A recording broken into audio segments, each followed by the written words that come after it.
Hello friends, இன்றைக்கி நம்ம ராதாவனத்தில் இருக்கக்கூடிய வாட்டர் ஆப்பில் பற்றி தான் படிக்க போகிறோம். இதில் எவ்வளவோ நன்மைகள் இருக்குது. இது தெரிஞ்சவங்க பரவாயில்ல, தெரியாதவங்களுக்கு சொல்கிறதுக்காக தான் எடுத்தேன். இதில் முக்கியமாக 3 பிரச்சனைகள்: கேன்சர், ஹார்ட்டு, டயபெட்டிஸ். இதுதான் இப்போ நிறைய பேர்த்துக்கு பிரச்சனைகளாக இருக்குது.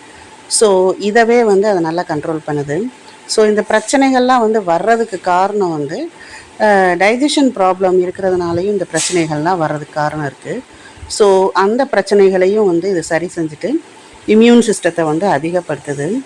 ஸோ இதில் நியூட்ரிஷனல் ப்ரொஃபைல், அதாவது நியூட்ரிஷனல் வேல்யூ என்னென்ன இருக்குதுன்னா, வாட்டர், ப்ரோட்டீன், கால்சியம், அயன் இதெல்லாமே இருக்குது. ஓகே, ஆனால் இதில் முக்கியமாக மெக்னீஷியம், பாஸ்பரஸ், பொட்டாசியம், ஜிங்க்.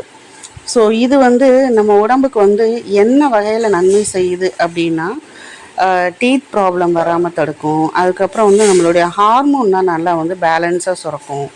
அதுக்கப்புறம் முக்கியமானது இந்த பாஸ்பரஸ். இதுகளோட வேலை கிட்னி நல்ல வேஸ்ட்டை ஃபில்ட்ரு பண்ணுறதுக்கு இதாகும். ஸோ இதெல்லாம் நமக்கு சாதாரண பிரச்சனைகள் கிடையாது.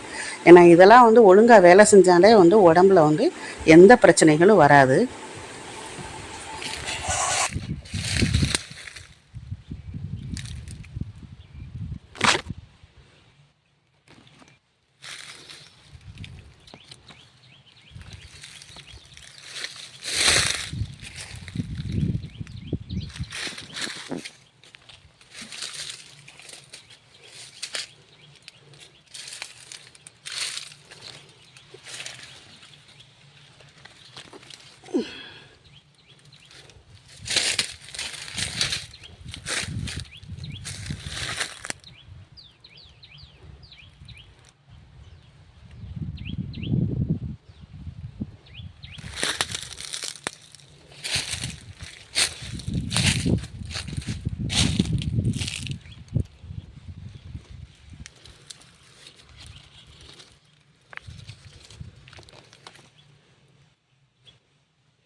ஸோ 3 வகையான வாட்டர் ஆப்பிள் இருக்குது: white, green and red. So இதில் ரெட்டில் அதிக பெனிஃபிட் இருக்குது.